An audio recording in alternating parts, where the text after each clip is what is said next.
Russian President Vladimir Putin has reportedly decided to run in the March 2024 presidential election, and he's likely to win another 6-year term in office, essentially because there's no one that can oppose him. The Kremlin continues to refuse to confirm that Putin, 71, is set to run when the vote is held in March next year, but 6 unnamed sources close to the Kremlin told Reuters that Putin is ready to run again.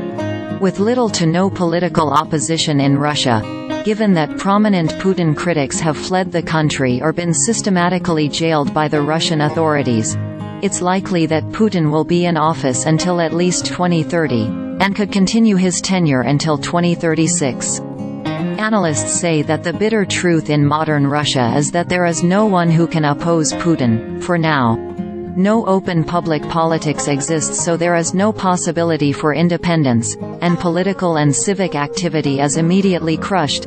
Vladimir Milov, a Russian politician who once worked under Putin but now counts himself as part of the opposition movement living abroad, told CNBC.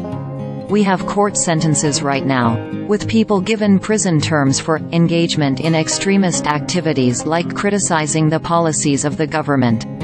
So criticizing government policies is officially a punishable crime, punishable with real prison. So don't expect any normal, Western-style politics. Forget it," he said.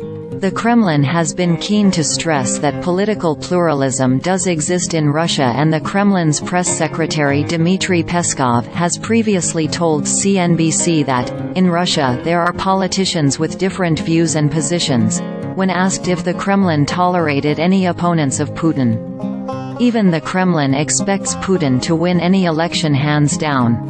In September, Press Secretary Peskov said in September that if Putin did decide to run in the 2024 presidential election, then it is obvious that there can be no real competition for the president at this current stage.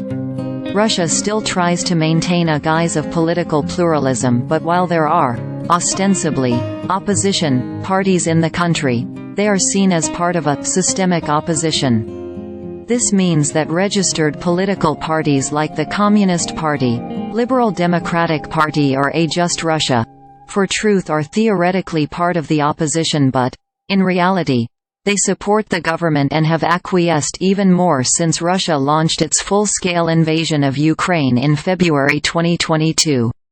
In the meantime, prominent Russian opposition figures and Kremlin critics, with Alexei Navalny and Vladimir Kara-Murza just a few well-known names on an ever-growing list of opponents, have been jailed or have fled Russia due to political persecution. Others have died in mysterious circumstances, such as Yevgeny Prigozhin, the leader of the Wagner Group of Russian mercenaries who was killed in a plane crash in August.